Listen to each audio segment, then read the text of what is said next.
Hello, my name is Colette Murray, and the article I will be presenting is Frozen in China by Huang Gi from Global Times. Japanese food and beverage manufacturer Asahi Group Holdings has reportedly sold its farm and dairy businesses in China due largely to the country's underdeveloped cold chain logistics industry. Osaka Beer Brewing Company was founded in Japan in 1889, and Asahi Beer was launched in 1892. After celebrating 100 years in business, the company name was changed to Asahi Breweries Limited. By 1994, Asahi acquired a stake in Chinese breweries and began selling Asahi brand beers in China.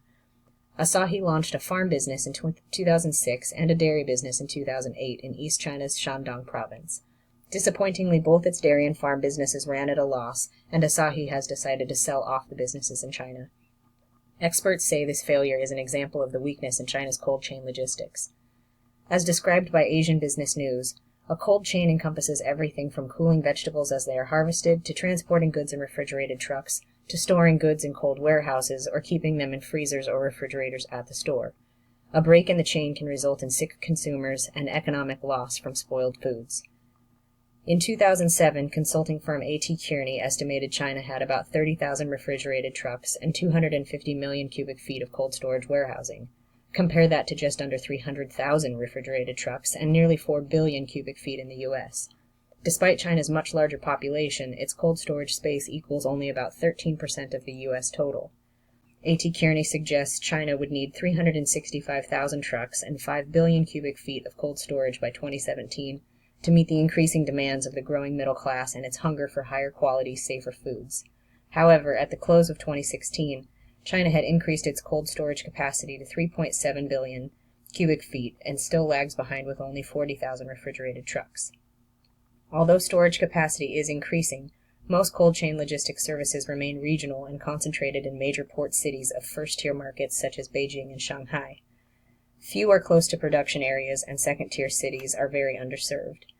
It's estimated that 75% of the Chinese middle-class growth will be in those second- and third-tier cities in coming years. China has the world's largest agricultural output per year at 360 million tons of fruits and vegetables, but only 5% of this is transported with refrigeration. A 2009 USDA Foreign Agricultural Service study found only 15% of perishable products are transported by refrigerated vehicles in China, compared to 90% in developed countries. According to Brookfield Asset Management, China's food storage is so inefficient that about 40% of the food transported in China ends up spoiled. Perishables now account for 3/4 of the total urban food consumption in China, and it's estimated that the economic loss due to poor storage and handling could be up to $14 billion. Although the 2008 Olympic Games did help greatly improve the Beijing food safety system, food safety overall remains a chief concern for Chinese consumers and multinational brands like KFC and McDonald's. The country has been repeatedly rocked with food-related scandals in recent years due to the lack of a national cold chain network and national standards in food safety. In addition to food safety in China, there is growing concern in the temperature-sensitive pharmaceuticals industry.